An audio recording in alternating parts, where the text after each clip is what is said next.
Hello and welcome to Talk Ag to Me, the podcast dedicated to improving ag literacy around the globe.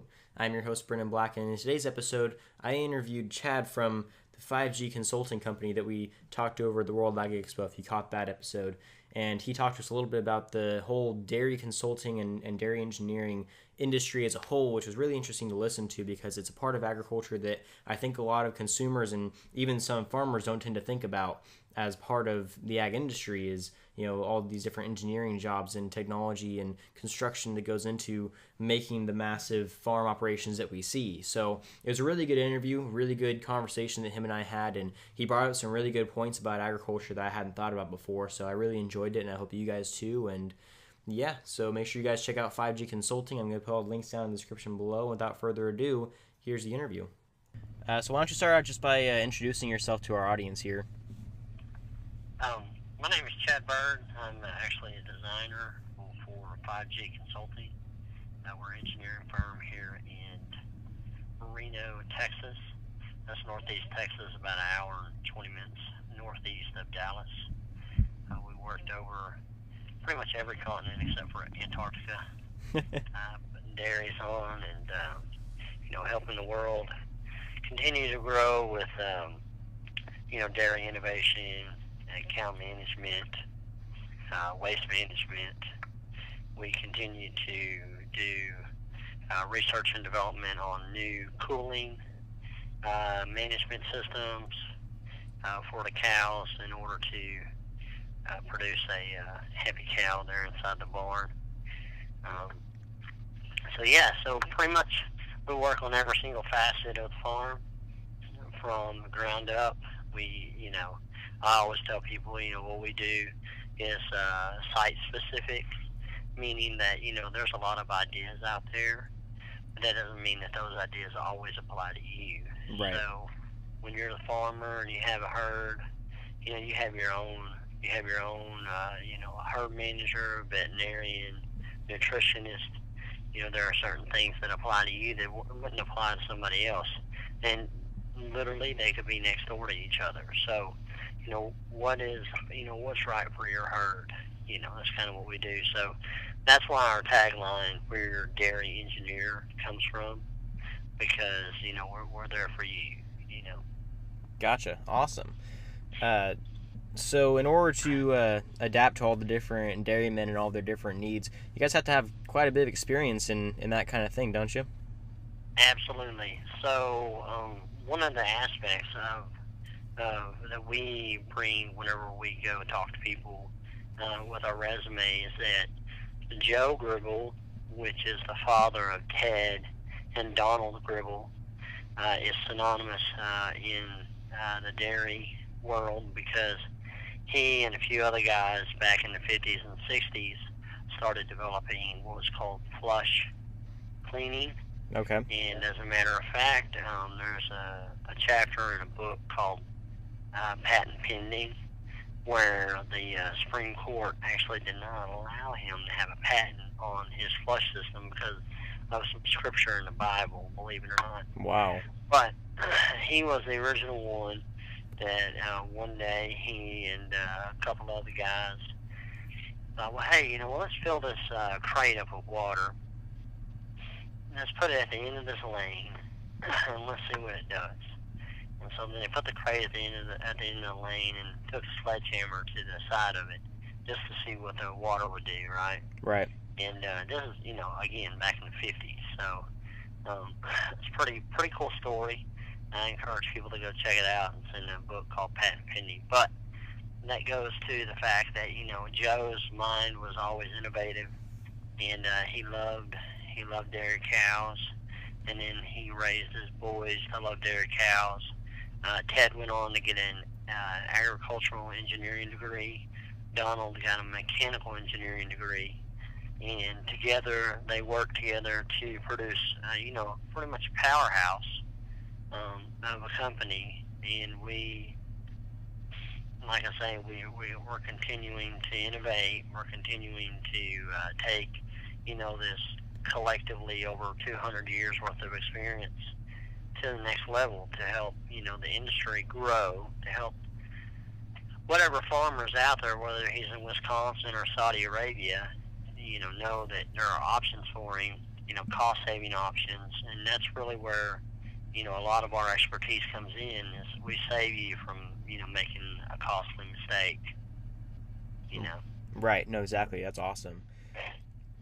So, Excuse me, I got a bit of a cold. I'm sorry. Oh, you're fine.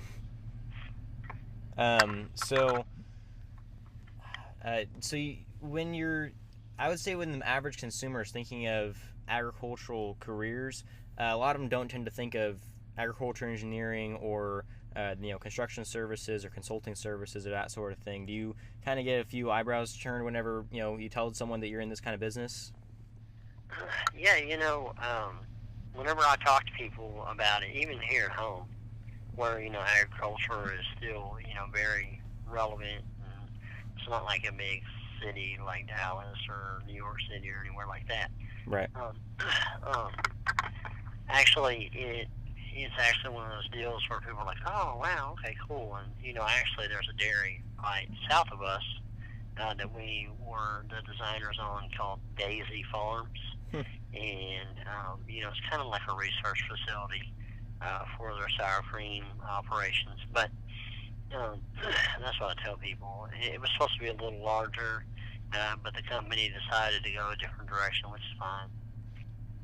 I see. But we as a company, 5G, whenever I tell people, well, hey, where do you work? Oh, well, I work for 5G Consulting. And they're like, oh, well, what is that? It's like, well, we're a dairy engineering firm, and so a lot of them they don't even realize that there's actually engineering that goes into a dairy. Right.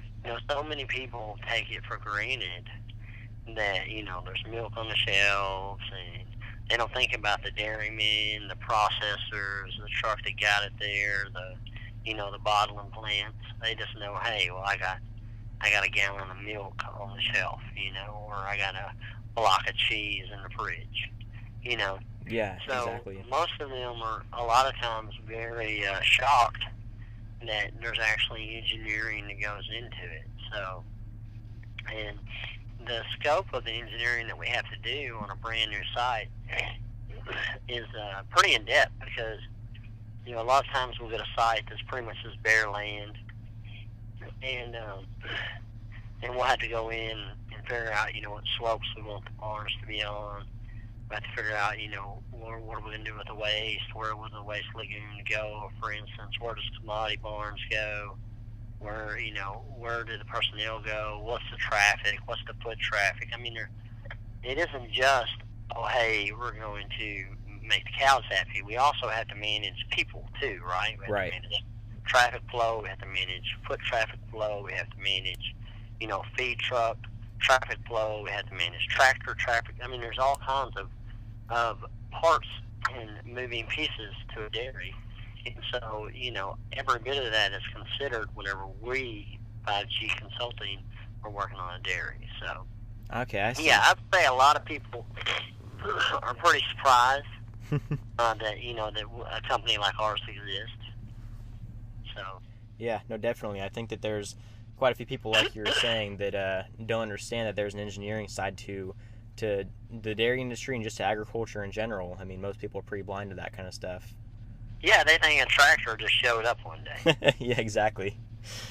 Yeah. They really do. I mean, and what I was saying in our first interview, one part of why we're out there trying to make an impact on social media, trying to make an impact even there at the World Dairy Expo and at the World Ag Expo, is because we know that people are ignorant on what happens and how many people are involved with the agricultural industry. Mm-hmm. And so when we have people out there talking about getting rid of cows and all the craziness that's out there, it's very important that we then take a defensive stance and say, hey, look, you need the cow. We all love the cow. I love cheese.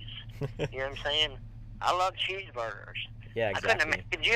Let me just give you one example of a cheese did not exist. There would be no Sonics. There would be no Burger Kings. There would be no McDonald's. There would be no fast food places. Yep. That's just one item gone. And without cheese, you can't have cheese without a cow. Right. Right? Exactly. So, this idea that we don't need cows or that cows need to go away is preposterous.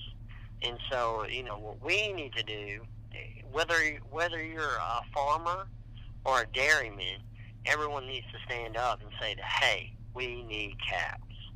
Exactly. 100% agree. So, when you're saying a little bit in your introduction that you guys basically, you can build dairies from the ground up, how many different people and different minds does it take to go about that thing? Because I would assume you're not all equally experts in everything that is the dairy engineering industry. Oh, absolutely not. No. Now, I will say that Ted, who is the head honcho here, he can pretty much, he can build a dairy with size flows now, but as far as, when it comes to the structural side and topographical side and, the civil engineering he gets involved, and, all the way down to the spray heads we use on soaker lines, for example. We have different engineers that work here in the office. We have 7 total engineers here. We have an office manager in Glenn Roberts. He is also an engineer. He served in the Air Force for 26 years. Wow. And, actually was with the CIA, I think, for like 4 years, and then took early retirement and came and finally started using his degree here. So, he's a Texas Tech graduate, and he's an amazing guy.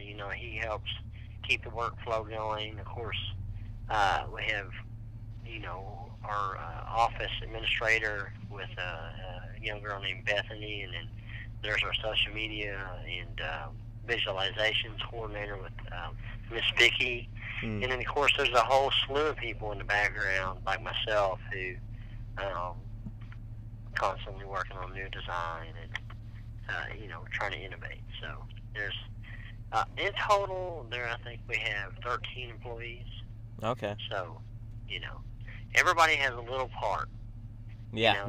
It's pretty important. I've been with the company for 20 years, so, and there's another young man here who's actually been with them for 21 years, so, they tend to keep people who can grasp the concept of dairies. And, we've had interns come and go. This is definitely not for everybody because, the reality is that it's very specialized. It does take quite a bit of learning. It takes quite a bit of continuing education, like I say, to keep yourself up to date on what's important. And that's another reason why we like going to the World Ag Expo. We go out and, we see what kind of new equipment's being out there, even farm equipment. It's important to see what's being produced, so you'll see us take some time to go out and shake hands with, just some equipment suppliers and say, hey, what do you got going on? Like there was a new vacuum truck that was produced, a few years ago. That it was pretty cool, and the robotics, and of course we partner with a company for our global dairy institute in Bomatic, so we work hand in hand with them a lot on some of the international stuff. So it's important to, like I say, to realize that it's not just a one-man shop, and there's a couple other competitors out there to what we do, but the truth of the matter is they don't have the resources, they don't have the skill sets, they don't have the knowledge and the know-how. So a lot of times what we see happens is they go out and they produce the same product over and over and over and over and over and over. Right. And a lot of times it fails because, it's, again, there are a lot of solutions out there, but there's only one solution for you. Right. No, exactly. Yeah, it sounds like there's a lot of work and a lot of passion that goes into what you guys do. Absolutely, man. Absolutely. And, again, that goes back to the love of cows. Yeah. At the end of the day, no one wants a high mortality rate. Right.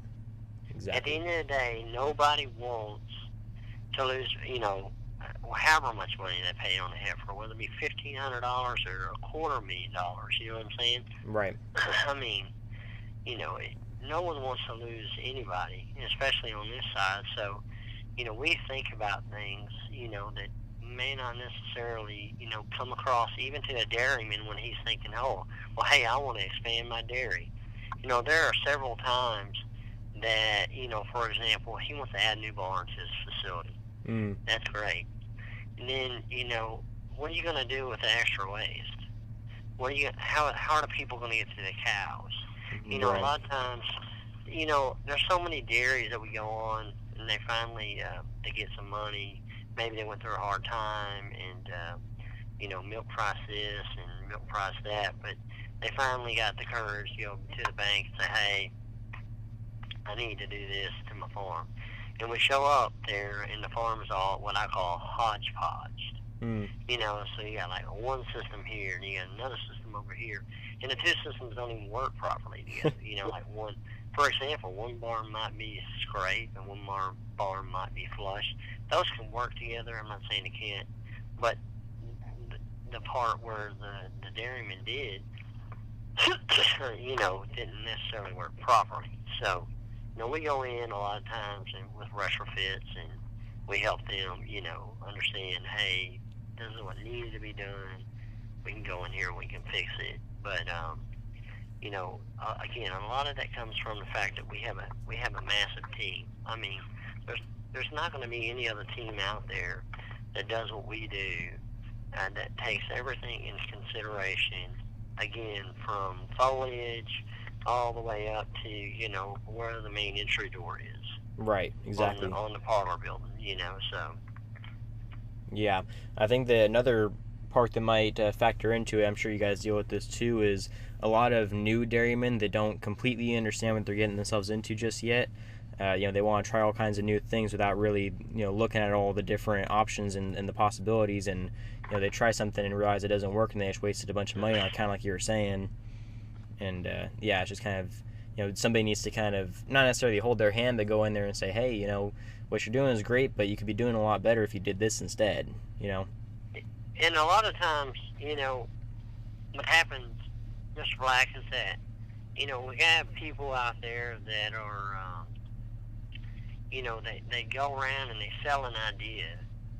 Again, I can't just harp on this a lot because it's what happens. They have this one idea, and, for example, right now there's this big idea, all over the place about CrossFit barns. Well, CrossFit barns are meant for a certain area. They're not meant for every single location on planet Earth. Right.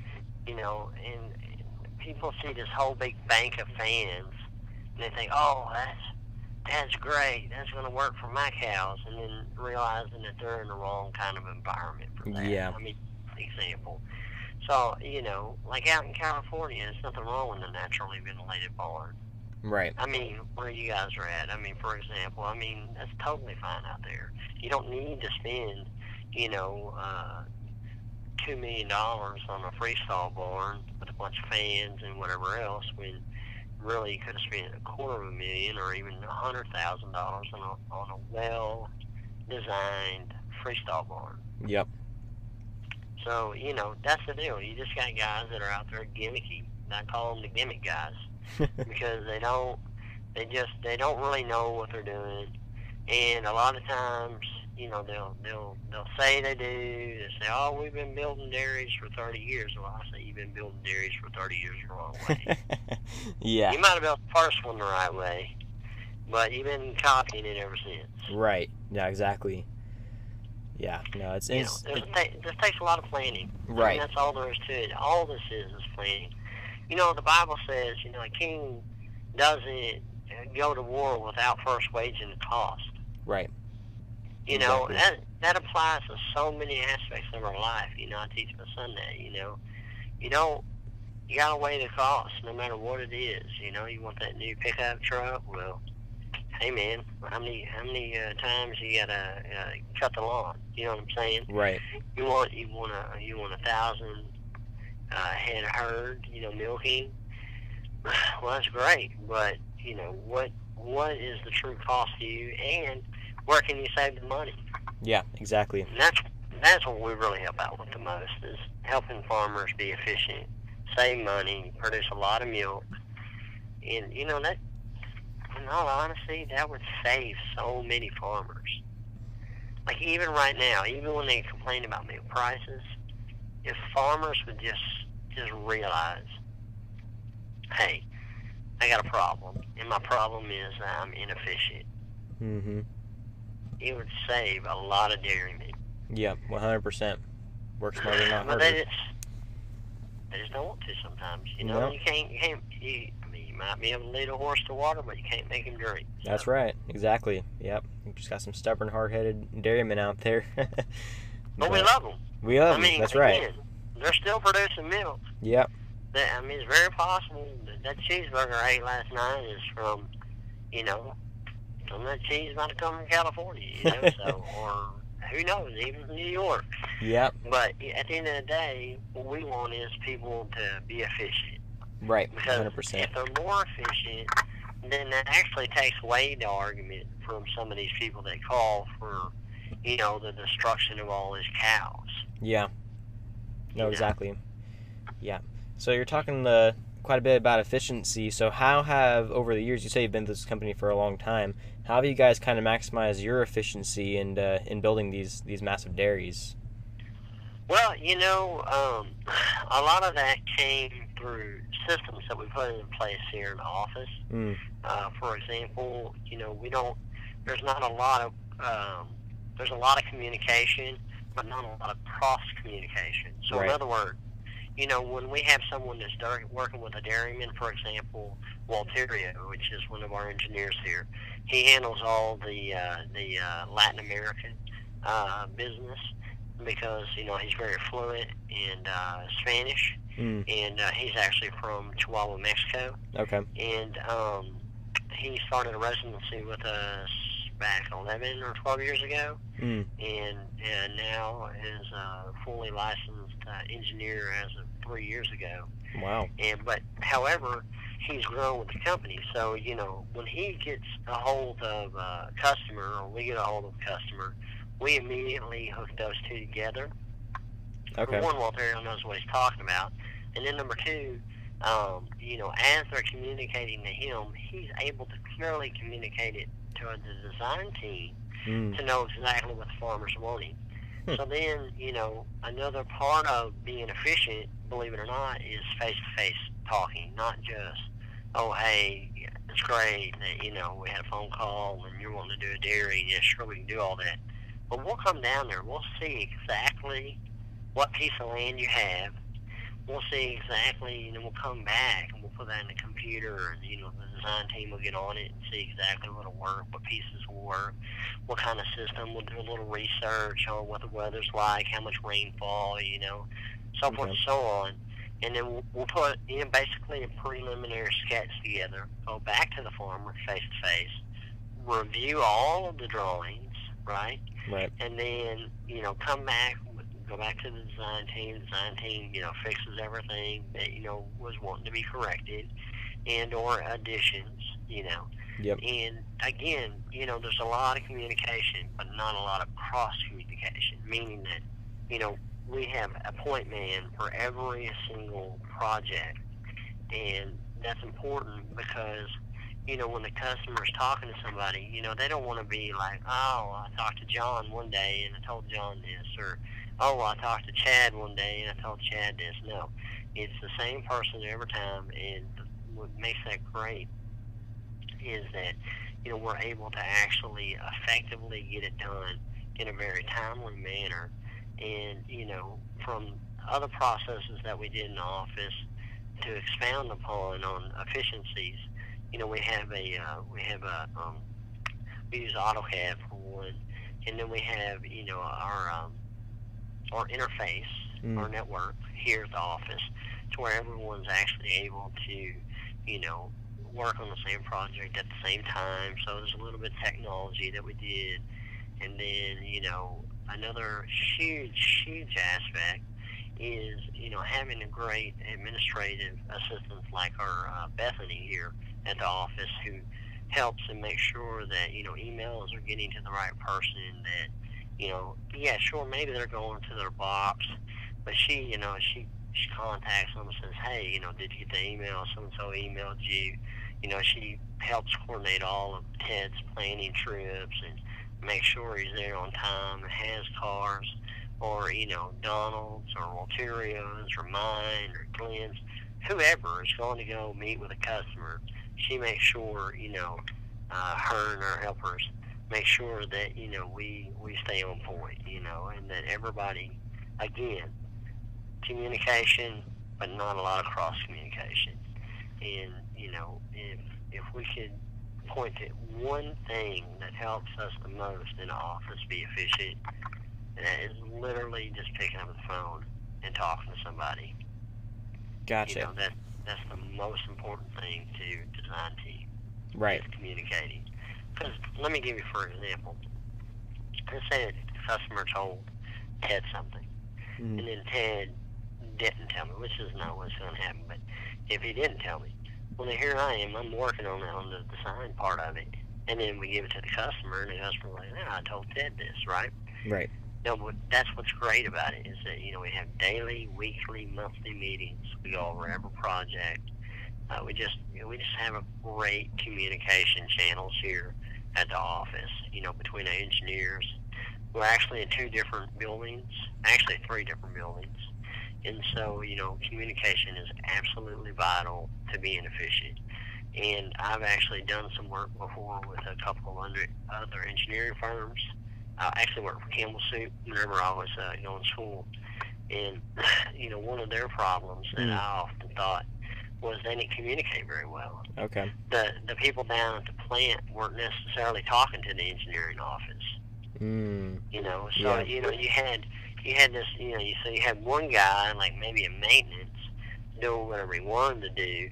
And you had engineering up here totally engineering pipes and whatever else for whatever they wanted to do. Right. And so the 2 constantly butted heads. So there's a great example of what happens. It seems simple to say, hey, what the most important thing to be efficient is pick up the phone and talk to somebody. But I can promise you it doesn't happen. Right. And it probably doesn't even happen in some dairies. Yeah, I can guarantee it. The herd manager is not talking to the owner or the veterinarian or the nutritionist or the nutritionist and the veterinarian or doing something, not talking to the herd manager. I mean, geez, that right there is that's the how cows die. Breakdown in any operation. Right. Yeah, no, exactly. I agree with you completely. Communication is key to efficiency. I think that's the point that I've been trying to drive home for a long time. Yeah, absolutely, man. And so when people talk to me about that, same way when I talk to my son, just communicate, whether it be in school, whether it be on your soccer team. I mean, it doesn't matter. That is the key to efficiency. But as far as, being efficient with our design systems, a key part of that is going down and actually visiting with the dairymen, the herdsmen, the veterinarian, the nutritionist, all the people on the team, to get a real good handle on what they want to do. And that's a commitment that we're willing to make that a lot of other people that are out there aren't willing to make because, they have that one idea. Well, this is what you need to do. Right. Versus actually listening and adapting a scalable, workable model for the dairymen. Yeah, no, exactly. All right. Well, I think that, those are all the questions I had for you. You kind of touched on a lot of the points that I was hoping to ask you about all in one question, so that's fantastic. That's the best kind of interview.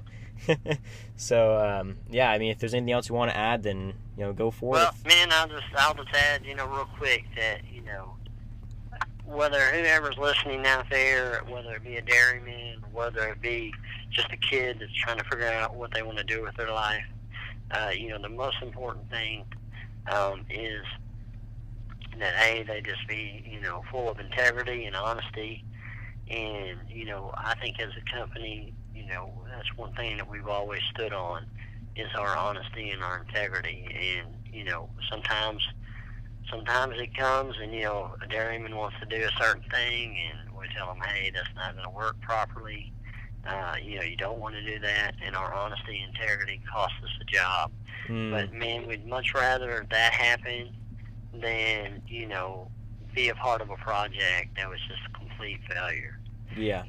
because it was just a wrong idea. Somebody had sold somebody the wrong idea, and they just bought it hook, line, and sinker. So, being honest and standing on your integrity is super important.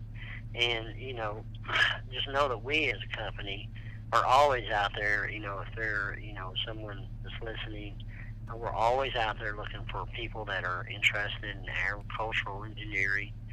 We do have an intern program, and, we encourage anybody who is out there going to school or is potentially wanting to go to school, especially if you're already through school and you're an engineer and you're looking for a job, never hesitate to send us an email with your resume or questions or inquiry about internship at eng@5g.com. That's eng@5g.com, and you spell 5G out with FIVEG.com. And if there are dairymen out there, look, you got any issues going on, hit us up. I mean, a phone call is not going to hurt, and you can then trust and verify what I'm saying. So I really appreciate you, Mr. Black. I hope that your projects go well, and we're excited about being a part of it. So appreciate your time, and we will continue to grow together on social media. Again, it's important that we help people understand the importance of cows. Yes, absolutely, I agree. Well, thank you so much for your time. I think that was a great conversation. It was an awesome episode that I think a lot of people will enjoy. And I'll be linking all that information down in my description so people can check you guys out a lot easier. I'll be sending some people your way. I know some people that might be interested in your kind of career. Very cool. Very cool. We're excited about it, sir. All right. Well, thank you so much for your time. I appreciate it. God bless you, buddy. You too. Goodbye. Bye.